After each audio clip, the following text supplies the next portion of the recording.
बिहार के एक छोटे से जिले बगहा में पोस्टिंग थी।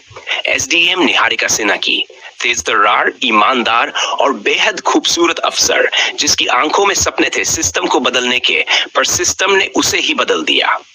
और वो दिन आया जब उसने सत्ता के सबसे गंदे खेल में अपने जिस्म को एक सौदे में झोंक दिया, वो भी एक ऐसे विधायक के साथ जिसे वो कभी घृणा की नजरों से देखा करती थी। नाम था उस विधायक का राम सेवक यादव। उम्र करीब 52 साल।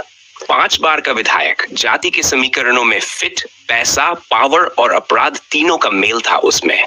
निहारिका जब बगहा पहुंची तो सबसे पहले उसने देखा कि पूरे जिले में शराब माफिया, बालू माफिया और अवैध कब्जों की भरमार थी, और सबके पीछे एक ही नाम था, राम सेवक यादव। मगर जब निहारिका ने कार्रवाई शुरू की तो विधायक जी बौखला गए। पहले तो उन्होंने दबाव डलवाया, तबादले की धमकी दी, फिर सचिवालय के कुछ अफसरों से कहकर जांच बैठवा दी, पर निहारिका झुकी नहीं। उसने 25 अवैध शराब भट्टियों पर रेड की। एक ट्रक बालू पकड़ा दौड़ा जो राम सेवक के बेटे के नाम पर था, और एक प्रॉपर्टी पर बुलडोजर चलवा दिया जो विधायक की भाभी के नाम पर था। अब मामला गंभीर हो गया था। विधायक को लगा कि ये लड़की उसके राजनीतिक जीवन के लिए खतरा बन चुकी है। उसने सोचा, या तो इसे खरीदो या खत्म करो। उसने निहारिका के खिलाफ सोशल मीडिया पर अफवाहें उड़वानी शुरू की। एसडीएम मैडम विधायक से पैसे मांगती हैं। एसडीएम मैडम और एसपी के बीच अफेयर चल रहा है। लेकिन इन सब के बीच एक दिन ऐसा मोड़ आया जो सब कुछ बदल गया। निहारिका को सूचना मिली कि बगहा के नक्सल इलाके में एक लड़की का गैंगरेप हुआ है और पुलिस कुछ नहीं कर रही। उसने खुद अपनी सरकारी जीप ली और जंगलों में निकल गई, पर वहां उसके काफिले पर नक्सलियों ने हमला कर दिया। एसपी ने कोई रेस्क्यू टीम नहीं भेजी। पूरे 24 घंटे वो जंगल में फंसी रही। जान बची पर आत्मा हिल गई। तभी अचानक उसे पता चला कि विधायक राम सेवक ने ही पुलिस को रेस्क्यू करने से मना किया था, ताकि एसडीएम को सबक सिखाया जा सके। लेकिन उसी समय कुछ ऐसा हुआ जो किसी ने नहीं सोचा था। जब वो बुरी हालत में थाने लौटी, तब राम सेवक वहां पहले से बैठा था और बोला, देख लिया ना मैडम, सिस्टम क्या होता है। उस दिन पहली बार निहारिका की आंखों में नफरत की जगह बेबसी थी। विधायक ने उसके सामने एक ऑफर रखा, मुझसे हाथ मिला लो, तुम्हारा तबादला भी रुक जाएगा, तुम्हारी सारी फाइलें क्लियर हो जाएंगी और तुम्हें कुछ नुकसान भी नहीं होगा। निहारिका ने कोई जवाब नहीं दिया।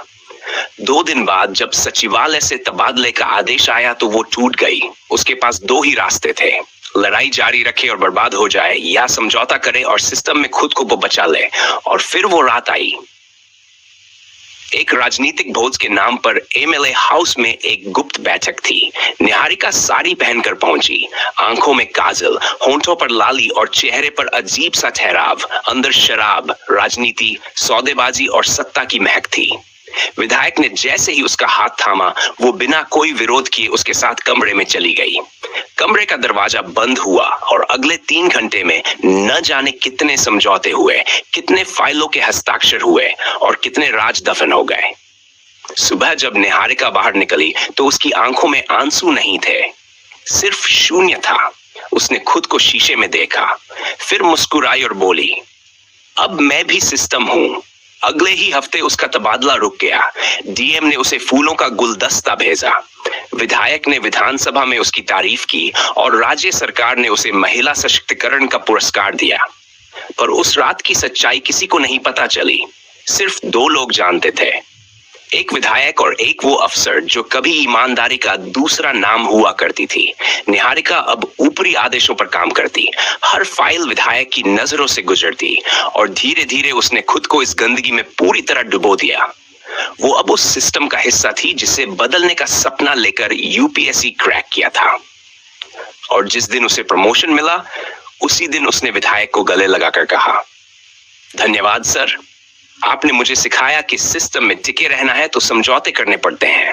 और विधायक ने सिर्फ मुस्कुराकर जवाब दिया, अब तुम मेरी सबसे कीमती फाइल हो मैडम। पर उस मुस्कान के पीछे छिपी थी एक और साजिश, क्योंकि सत्ता कभी किसी की नहीं होती और सौदेबाजी की ये कहानी यहीं खत्म नहीं होती। ये तो बस शुरुआत है। अगर आपको ये कहानी पसंद आई हो तो कृपया लाइक करें, शेयर करें और हमारे चैनल को सब्सक्राइब करना ना भूलें, ताकि हम आपके लिए और भी ऐसे बेबाक, सनसनीखेज और सिस्टम की परतें उधेड़ती कहानियां ला सकें। अगला भाग जल्दी ही आएगा, जुड़े रहिए।